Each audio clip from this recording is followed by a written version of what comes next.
दूसरा इसमें आपको ये काम करना है, अगर आप वो कोर्ट फी वाला तरीकेकार जो आप एक्चुअल जो कोर्ट फी है वो नहीं, आपके पास ऑप्शन है वो नहीं यूटिलाइज कर सकते, अगर आपको उसकी तस्वीर ही मिल जाए तो रिक्वायर्ड जो अमाउंट है वो तस्वीरों की फॉर्म में कट करके आप इसके ऊपर फिक्स कर सकते हैं। ये जो ये जगह है, ये वाली जगह सारी जो है इसके ऊपर कर सकते हैं, या इस पेपर की बैक साइड के ऊपर, क्योंकि ये आपको याद रखना है कि जो जो जो हम कोर्ट में जो लीगल डॉक्यूमेंट्स सबमिट कराते हैं, इसका जो ऑड साइड होती है सिर्फ ऑड साइड के ऊपर लिखा जाता है, जो इवन साइड होता है पेपर का उसके ऊपर हम नहीं लिखते हैं। अब जैसे ये पेपर 1 है, इसका नंबर है ये 1 है, उसके बाद जो नेक्स्ट आएगा वो जाहिर है वो 2 होगा, 2 होगा वो बैक साइड के ऊपर होगा, पर हम 2 वाला पेज जो है वो स्किप करते हैं, हम इसको ऐसे लेकर जाते हैं 1 बैक साइड उसका काउंट करते हैं पेपर की बैक साइड, तो वो 2 उसके बाद 3, तो ऑड नंबरिंग में चलती है।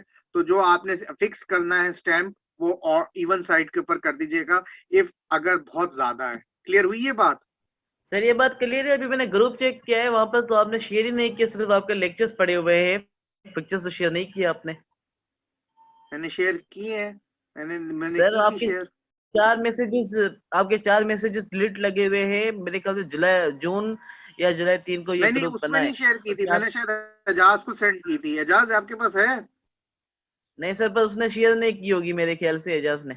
सर कोर्ट फीस ग्रुप में पड़ी हुई है, तस्वीरें तीनों उसकी। कोसो कौन से ग्रुप अगर में आए शेयर तो मुझे की? ट्रांसफर करिए। हाँ ठीक है, सर एक तो मैं मैंने अभी शेयर किया। किए हैं, वो देख के बताते हैं अवेश वाले अगर वो हैं तो। वो कोर्ट फी के मैंने स्क्रीनशॉट लिए थे जब आप पढ़ा रहे थे।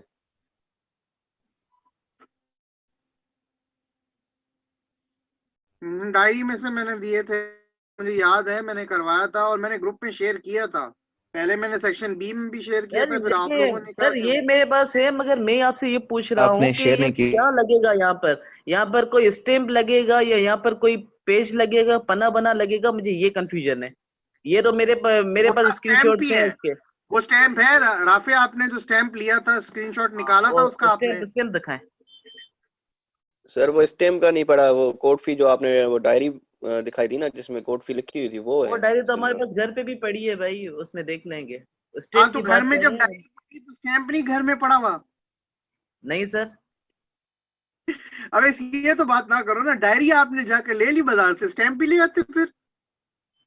सर वो हमें क्या मालूम कि ये स्टैंप भी कोई चीज होती है, हम गरीब बंदे, पैसे कम थे, डायरी हाँ ले ली सही बस। है, सही। अच्छा ये है कि मैं आपको मैं देखता हूँ, अगर मैं इस वक्त कराची में, मैं पूछता हूँ वालिद साहब से या भाई से पूछता हूँ, अगर उनके पास कोर्ट फी का स्टैंप है इस वक्त बड़ा हुआ होना चाहिए, तो मैं आपको उसका पिक्चर निकाल कर ग्रुप में आपके शेयर अच्छा कर दूंगा। तो इस सर, तरह एक का और स्टैंप रिक्वेस्ट होता है। ये है, एक और रिक्वेस्ट हाँ ये है कि अगर कोई डॉक्यूमेंट जिस पे ये बात लिखी हुई हो वो भी सिंपल हमें दे दे, कि हमें थोड़े नॉलेज हो जाए कि ये चीज ऐसे होती है। वो पॉसिबल नहीं है ना वेस, वो पॉसिबल चीज नहीं है। आपको मैंने मैसेज में भी बताया था, क्योंकि जब हम हम ये तैयार करते हैं ग्रीन लेजर वाले पेपर के ऊपर, लेजर पेपर के ऊपर ये जी जी। जाता है और कोर्ट फी उसी के ऊपर लगकर फिर वो डॉक्यूमेंट कोर्ट में जमा हो जाता है, वो फिर part of the court record बन जाता है, वो हमेशा कोर्ट के पास ही अच्छा रहता है। अब वो अच्छा।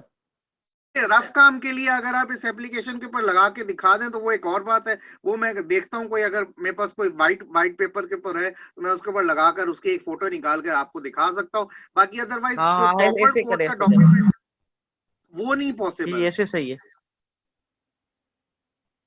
तो नहीं, जो अभी आपने सोल्यूशन बताई है ना, वैसे सही है। सही है, ठीक है। तो अब मैं तरीकेकार बता रहा हूँ ना कि अगर आपके पास जो है वो कोर्ट फी वाला वो आपके पास नहीं है, तो आप नहीं जा सकते या किसी भी वजह से प्रॉब्लम में नहीं जा सकते या कोई और whatever the reason is, तो आपके पास दूसरा तरीका है कि उसकी पिक्चर की कट कर कर फ्रंट के ऊपर इधर ये वाली जो पोर्शन है जिधर मैं कर्सर को सर्कल कर रहा हूँ इधर, या फिर जो बैक साइड है पेपर की बैक साइड के ऊपर इवन साइड के ऊपर आप जो है वहां पे भी चश्मा कर सकते हैं। ठीक है, क्लियर हो गई बात? ये बात क्लियर हुई है? सर जो इसकी जो दूसरा नंबर पेज है सर, उस पे लिखना कुछ नहीं है? नहीं लिखना कुछ नहीं है। ठीक है सर। क्योंकि कोर्ट में जो भी आपके डॉक्यूमेंट सबमिट होते हैं, जो लीगली हम ड्राफ्ट करके सबमिट कराते हैं ऑन लेजर पेपर, उस पे जो आपका जो इवन साइड होता है पेपर का वो आपको ब्लैंक छोड़ना होता है। सही है सर। ऑड साइड पे आप हमेशा लिखते हैं तो नंबरिंग जाती है 1 3 5 7 9 11 इस तरह करके नंबरिंग जाती है। तो इवन साइड आपका जो पेपर होता है वो आपको बिल्कुल ब्लैंक छोड़ना होता है, ठीक है। हाँ, मतलब फ्रंट पेजेस जो हैं सारे। ठीक है सर। जी जी, वन साइड पेपर का वन साइड ओनली होता है, सिर्फ टाइप होता है उसके ऊपर, ठीक है। यहां तक बात क्लियर है? जी सर। अच्छा, तो ये दो ऑप्शन है आपके पास। वो थर्ड ऑप्शन ये है कि अगर आपके पास वो कोर्ट फी एक्चुअल भी नहीं है ना, आपके पास उसकी तस्वीर है, वो एक कागज का छोटा सा टुकड़ा लेकर उसके ऊपर कोर्ट फी रिक्वायर्ड जितनी भी है वो लिख कर उसको ही पेपर गोंद से फिक्स कर दीजिएगा। सबसे आसान तरीका, सही है। ये सही है sir, thank you sir, thank you. तो वो चश्मा कर दीजिएगा सिर्फ ताकि एक इंडिकेशन हो सके कि आपने यहाँ पर कोर्ट फी वाला जो रिक्वायरमेंट है उसको जो है वो फुलफिल किया है, ठीक है। जी सर, जी सर। ये कन्वीनियंस के लिए, हाँ जाहिर है। अब आप एक्चुअल अदालत में जब फाइल करेंगे तो उस पर ये हरकत नहीं कीजिएगा, उस पर आपको आपकी एप्लीकेशन जो है उसका सत्यानाश हो जाएगा। अदरवाइज ये काम वहां नहीं करना। लेकिन सिर्फ ये यहाँ पे असाइनमेंट की हद तक मैंने आपको जो है क्लीनियंसी दी है यहाँ तक, ठीक है। तो तीनों ऑप्शन है, जी तीनों सर। ऑप्शन में से आपके पास जो भी आप ऑप्शन अडॉप्ट करना चाहते हैं ये आप लोगों की मर्जी है, ठीक है। क्लियर हो गई बात? जी सर। जी सर, जी सर। सही है। अच्छा, अब हम वापस आ जाते हैं उसकी तरफ जो मैं बात कर रहा था। बीच में अवेश जो है वो कूद पड़ा। तो अच्छा, ये अब आपके सामने जो बात हो रही थी वो ये हो रही थी कि ये आपके पास ये नंबरिंग की बात मैंने कर दी। अच्छा, ये जो है चूंकि this is a new case, और जैसे कि मैंने आपको पहले वाली क्लास में बताया था कि वो चूंकि मिसलिनियस एप्लीकेशंस हैं जो फाइल की जाती है केस की पेंडेंसी के दौरान, तो उसमें आपको उस केस का नंबर लाजमी रेफर करना होता है ताकि अदालत को पता चल सके कि ये किस केस में ये application so and so move की जा रही है। Because this is a new case, तो वो नंबर हमारे पास नहीं है इस वक्त, तो ये जगह हमें अनफॉर्चुनेटली इसको हमेशा में ब्लैंक छोड़ना होता है। अब चाहे आप यहाँ पे ब्लैंक छोड़ दें या डैश दे दें, ये आपकी मर्जी है।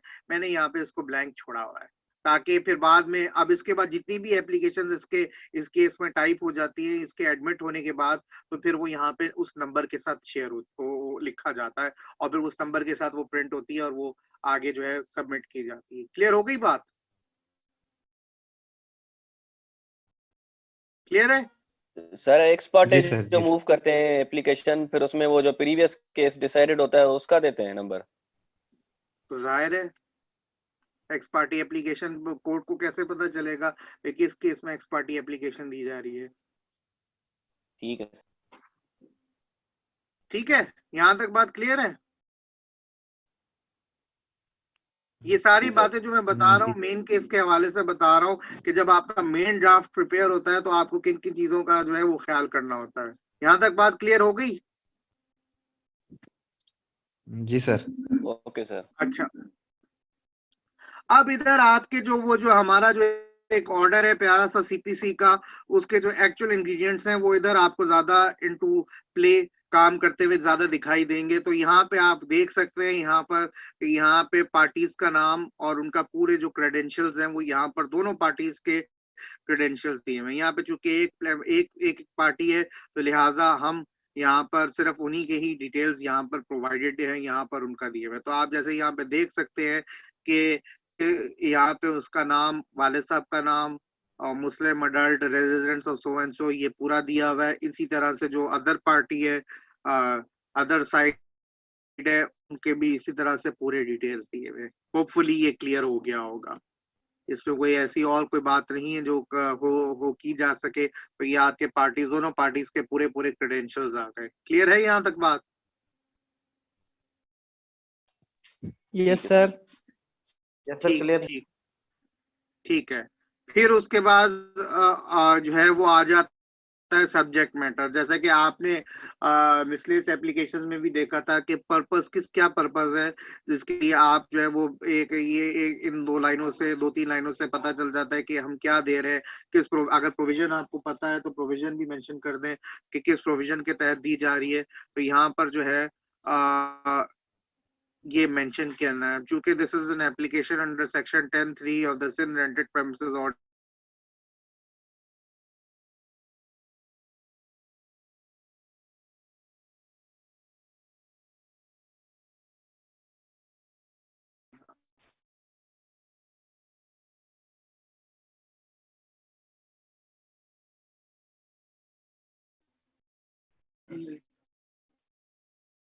यहां तक बात क्लियर हो गई?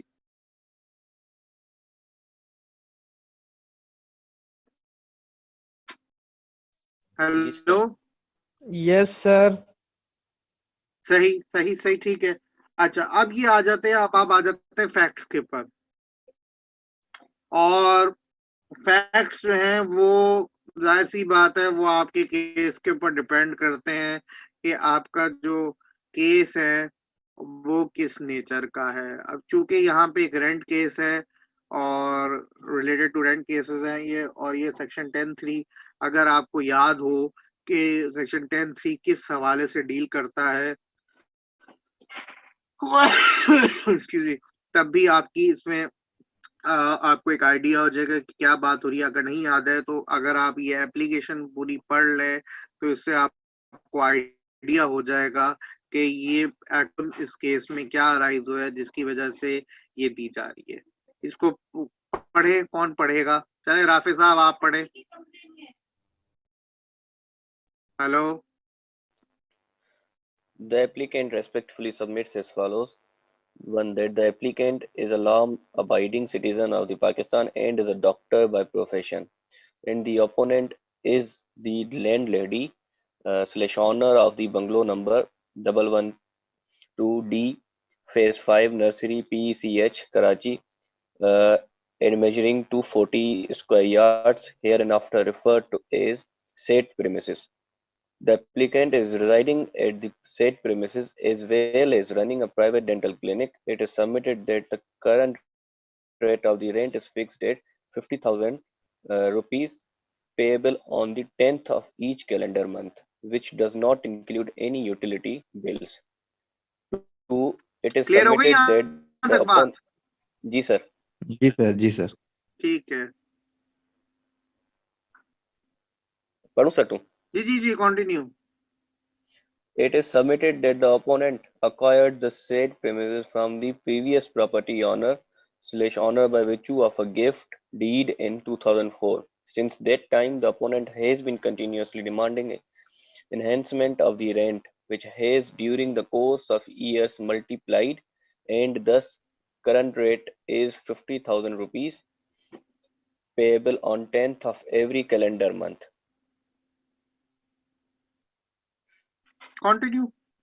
Third, that the applicant has always tendered the payment of the rent personally or through pay orders. It is submitted that when the applicant went to the opponent's clinic to tender the payment of the rent for month of April 2010 on the 9th, the opponent refused to accept the payment of the rent. Instead, she demanded a 40% enhancement in the monthly rent.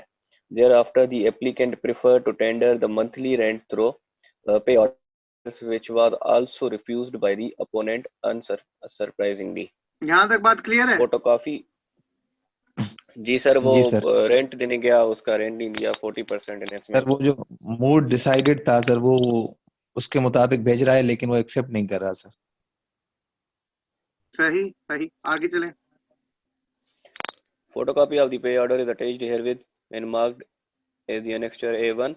Fourth, that the cause of the action arose to the applicant in the month of the April 2010 when the opponent refused the monthly rent for the month of the April 2010. That for the purposes of the court fee and the jurisdiction, the proper court fee is affixed there on the premises being within PS blanks, this honorable court has the jurisdiction to entertain this application. और ये तो जो यहाँ clear पे बनी? Dash दिया जाता है पीएस में, तो जी सर ये तो किसी ने कुछ कहा? जुरिस्डिक्शन है कोर्ट का। हाँ बिल्कुल बिल्कुल, यहाँ पे पीएस में आप जो ये पुलिस स्टेशन करके थाना लिखते हैं और उसी से डिटरमिन किया जाता है कि किस अदालत के पास इस पर्टिकुलर एरिया की जुरिस्डिक्शन है। अब जैसे कि यहाँ पे हमने ऊपर तो नंबर तो मेरे पास था कि फिफ्थ रेंट कंट्रोलर, ये भी जगह डैश छोड़ी जाती थी। अच्छा, इसके अलावा हम लोग इसको भी डैश में छोड़ते थे क्योंकि ये चीजें हमें पता नहीं होती थी कि किस थाने की जुरिस्डिक्शन है। तो वो थाना तो मुझे याद नहीं है कौन सा है, क्योंकि वो तो आपको लिख कर कोर्ट पे सबमिट करा देते थे डॉक्यूमेंट। तो अब ये है कि आप अभी भी ये रिक्वायर्ड है कि जब आप करें तो आप बताएं कि कौन सा पीएस जो है वो ले आइए, तो वो टाइप किया हुआ होता है। तो आप जो रिसेंट जो आएंगे सूट्स उसमें या एप्लीकेशंस आती हैं तो उसमें यहाँ पर लिखा होता है उन्होंने कि कौन सा थाना होता है, फिर उस थाने के हिसाब से उसी कोर्ट के पास फिर जुरिस्डिक्शन जाती है। तो यहाँ पे पुलिस स्टेशन जो है वो ये है, और जिससे कोर्ट की जुरिस्डिक्शन जो है टेरिटोरियल जुरिस्डिक्शन यहाँ से डिटरमिन होती है। क्लियर हो गई यहाँ तक बात? जी सर। जी सर। अच्छा, उसके बाद फिर आपका जो है फिर आपकी प्रेयर क्लॉज आ जाती है। पढ़े sir prayer class?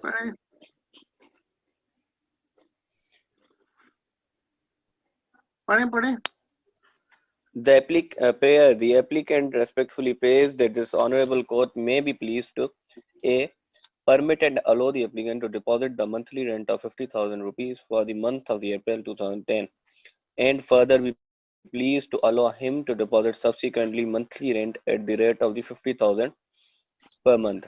B. Grant any other further and or better relief that this honorable court may deem fit and proper under the prevalent circumstances. C. Course of the application. Prayer clause clear हो गई होगी? जी sir. अच्छा, उसके बाद आ जाए यहाँ पर सारा कुछ जो है ये यहाँ पे आपका Karachi dated so and so, applicant की साइन, एडवोकेट है तो एडवोकेट की साइन, फिर आ जाता है वेरिफिकेशन वाला पार्ट। तो वेरिफिकेशन वाले पार्ट का करके ये आपको ओथ कमिश्नर से जो है ठप्पा लगवाना पड़ता है। तो ये सारा यहाँ पे डेपोनेंट की साइन, डेपोनेंट ऑफ कोर्स यहाँ पे आपका एप्लीकेंट ही होगा because he is depositing all of this. तो उसका यहाँ पे फिर साइन, फिर यहाँ पे फिर एडवोकेट का साइन, फिर कमिश्नर फॉर टेकिंग एफिडेविट्स और आखिर में ये। ठीक है, क्लियर है? जी सर। ठीक है सर। तो ये है आपका एक छोटा सा draft of N application under section 10(3). Of course अगर फैक्ट्स डिफरेंट होंगे तो फैक्ट्स के हिसाब से फिर आप उसको तब्दीली आगे पीछे कर दे हैं और अपने हिसाब से फैक्ट्स दे देंगे, लेकिन बहरहाल ये करंट पोजीशन है। एक इसकी एक सैंपल के तौर के ऊपर दिखाना था जो आपको। क्लियर? कोई सवाल सर? कुछ भी? जी सर आर्गुमेंट भी सर अपने मतलब डिफरेंट लिख सकते हैं ना, जिस सर्कमस्टेंसेस के हिसाब से हो। मैं समझा नहीं आपकी बात। सर मतलब आर्गुमेंट मतलब हम अगर ज्यादा कन्विंस करना चाह रहे हैं कि एप्लीकेशन एक्सेप्ट हो तो वो भी तो हम लिख सकते हैं ना। वो तो आपके केस के ऊपर डिपेंडेंट है ना। अच्छा, मतलब वो जो जिस तरह का सर्कमस्टांस होगा उसी हिसाब से होगा, है ना सर? बिल्कुल ऐसा ही है। अब ऐसा तो नहीं है ना कि आपका केस जो है वो किसी और डायरेक्शन में है तो आप वहां पे वो वाले आर्गुमेंट्स करें जो कि उससे बिल्कुल कोई रेलेवेंस ही नहीं रखते। ज़ाहिर है जो भी आप आर्गुमेंट्स होंगे वो रेलेवेंट टू योर केस होंगे। वो जो आपके केस में जो सर्कमस्टांसेस या फैक्ट्स अराइज होते हैं उन्हीं के ऊपर आपके आर्गुमेंट्स बेस होते हैं ना। अब इसमें जब आप इसमें देख रहे हैं कि ये 10(3) की एप्लीकेशन है, जनाब ने जो है किराया लेने से इनकार कर दिया। अब किराया लेने से इनकार कर दिया, टेनेंट की तो जिम्मेदारी है ना किराया दे। अब टेनेंट किराया कैसे दे? उससे दूसरा मोड अपनाया, दूसरा मोड भी उसने लेने से इनकार कर दिया। अच्छा, अब जो है फिर वो अब क्या करे? तो उसने कहा मैं कोर्ट में आ जाता हूँ जमा करवाने। तो बस, तो सही। अब आपका जो जी केस है ओके। उसमें जो आर्गुमेंट्स अराइज होते हैं आप उस हिसाब से आर्गुमेंट्स दे दीजिएगा। ठीक है? जी सर, थैंक यू। और कोई सवाल किसी को और पूछना है? नहीं सर। सही है। अच्छा, हम अब दूसरी भी एक देख लेते हैं। दूसरा का भी फॉर्मेट इसी तरह से ही है। This is an application under section 15 of the Sindh rented premises ordinance. और इसमें आप देखें कि ये डॉक्यूमेंट, ये जो ड्राफ्ट है, इसमें आप जैसे आप सेक्शन 15 है तो सेक्शन 15 आपको पता हो कि सेक्शन 15 क्या है और क्यों आप दे रहे हैं, ये एप्लीकेशन किस वजह से भी दे रहे हैं। तो ये जो है ये एविक्शन की एप्लीकेशन है। ऐसी बात है, एविक्शन की एप्लीकेशन जो है वो लैंडलॉर्ड की तरफ से मूव की जाती है।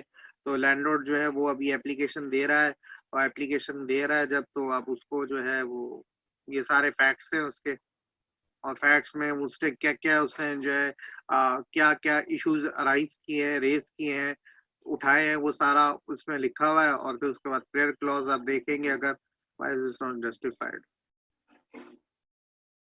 तो प्रेयर क्लॉज में अगर आप देखें तो प्रेयर क्लॉज में उसने बोला है कि अपोनेंट जो है उसको हैंड ओवर करे पीसफुल और vacant position of the premises. तो ये कोर्ट से वो प्रेयर मांग रहा है, और बाकी जो है बाकी सब कुछ वैसा ही है तकरीबन। ठीक है, क्लियर हो गई बात? जी जी सर। सर।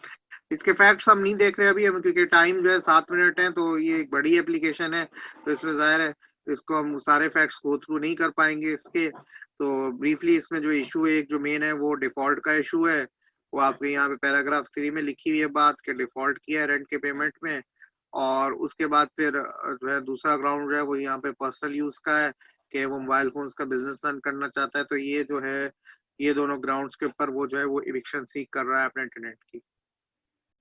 जो मोस्ट कॉमन ग्राउंड्स हैं ये 2 ग्राउंड्स होते हैं, तो उनमें से ये 2 ग्राउंड्स को लेकर वो जो है इविक्शन सीक कर रहा है। क्लियर हो गई? तो यहाँ तक ये है आपकी जो एप्लीकेशन है, ये अंडर सेक्शन 15 जो है वो फाइल की गई है, उसका एक ये छोटा सा खाका है। कोई सवाल इससे related? No sir. No. Imran साहब को बड़ी जो है वो लगता है दिल की आवाज है नो सर के, ताकि मैं जल्दी सेशन खत्म करूं। ऐसा ही है ना इमरान? नहीं नहीं सर, ऐसा नहीं है, जब तक आपका मूड करे भले ले लो क्लास, मुझे कोई इश्यू नहीं। सही है, ठीक है। तो सर जी सर जो कैसे सर उस पे जो पार्टीज है सर उनकी एड्रेस वगैरह इनकम्प्लीट लिखी हुई है। सो एप्लीकेशन हम जब ड्राफ्ट करें तो उनकी एड्रेस सर कैसे लिखें सर? तो वहां पे एहसानुल्लाह, आप अपने घर का एड्रेस दे दें। सिटी नेम ही लिख देना बस, और क्या, एड्रेस जितनी भी हो। ठीक है सर, ठीक। कोई भी एड्रेस दे दें, क्या फर्क पड़ता है, जो चीज नहीं है वो अपनी तरफ से दें। क्या सर वो जो ऊपर से सूट नंबर लिखा होता है सर वो भी उसमें मेंशन नहीं है क्लियर। आप अपना दें। ठीक है सर।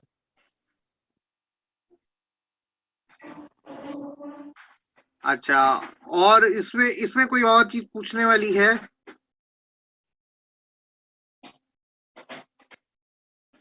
सर इसमें नहीं है, जो सर आपने प्रीवियस क्लास में जो पेज सेटअप सिखाया था, क्या सिखाया था? मार्जिन्स का। सर वो जो पेज सेटअप आप बता रहे थे, क्योंकि मैंने तो लास्ट में ज्वाइन की थी, वो उसका मैंने स्क्रीनशॉट ले लिया था, वो मैंने फिगर्स डाली तो वो बिल्कुल नीचे दिखा रहा था टेक्स्ट जो है। सर मुझे आपकी बात समझ में नहीं है राफे। सर आपने जो लास्ट क्लास में पेज सेटिंग्स बता रहे थे ना एप्लीकेशन की, जी, तो उसमें तो मैं थोड़ा लास्ट में आया था, उसमें मैंने स्क्रीनशॉट ले लिया था जो आपने वो उस पे पेज सेटअप में मार्जिन्स में टॉप लेफ्ट और बॉटम राइट की जो फिगर्स डाली हुई थी 3 वाली, तो वो मैंने डाल के देखी, उसमें सर पेज पे नीचे वो सारा टेक्स्ट आ रहा था। तो एक काम करें, आप मेरे साथ सेशन अलग रखिएगा, फिर मैं आप स्क्रीन शेयर करके दिखाइएगा कि आपका इश्यू कैसे हो रहा है, क्योंकि मैं अब ऐसे नहीं बता सकता हूँ कि क्या प्रॉब्लम आ रही है आपके पास। ठीक है सर, ठीक है। तो सर बेशक ये सेशन एंड कर लें तो फिर हम जो है उस पर देख लेते हैं, और थोड़ा सा रख के उसको आपकी जो है सर, इशू को एक रिजॉल्व सवाल कर था। लेते हैं। जी सर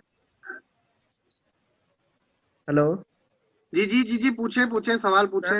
सर जो ये वेरिफिकेशन वाला पार्ट है सर, इस पे नीचे जो ऑथ कमिश्नर की सिग्नेचर वगैरह सर वो रियल में होगी, स्टेम वगैरह होगा उसमें, ये सर वो पार्ट ऐसे ही छोड़ दें? उसपे आप अपनी साइन कर देना, किसी कोई फालतू साइन बना देना, ठीक सर, ठीक है। क्योंकि वजह ये है कि अब जाएंगे वहां पर ओथ कमिश्नर के पास, ओथ कमिश्नर से आप पहले तो वो देखेगा, अगर सिंध की और हैदराबाद की होगी तो वो कहेगा ठीक है मैं कर देता हूँ, बेशक अदालत वगैरह से, लेकिन अगर आप उसके पास कराची का जैसे लेकर चले जाएंगे या आउट ऑफ सिंध का लेकर कोई चले जाएंगे तो वो कहेगा मैं इस पे कैसे साइन करूं, तो ठीक है। वो पॉसिबल नहीं है।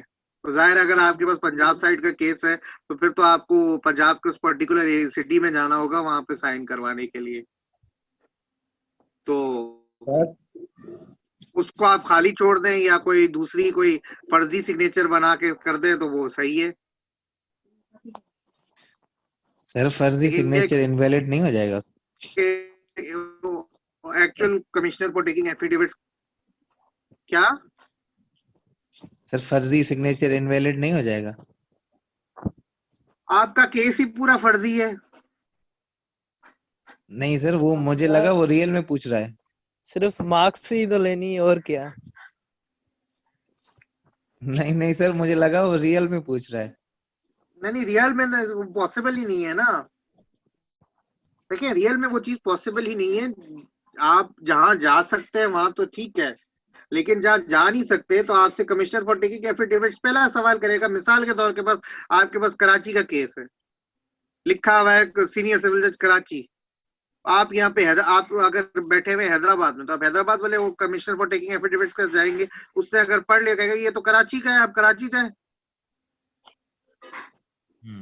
सही सही जी। अगर आपके पास लाहौर का केस है तो आप वो कहेगा लाहौर से। जी सही। अलीम पूछ रहा है केस लॉ की कॉपी देनी है असाइनमेंट के साथ, तो अलीम साहब ने शायद इंस्ट्रक्शंस में पढ़ा नहीं है, तो याद दहानी के लिए जी बिल्कुल देनी है कॉपी।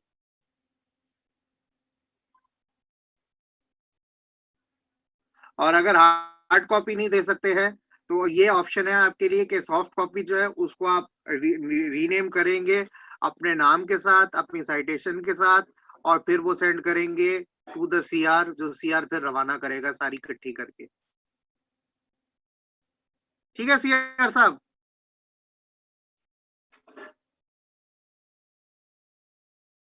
एजाज,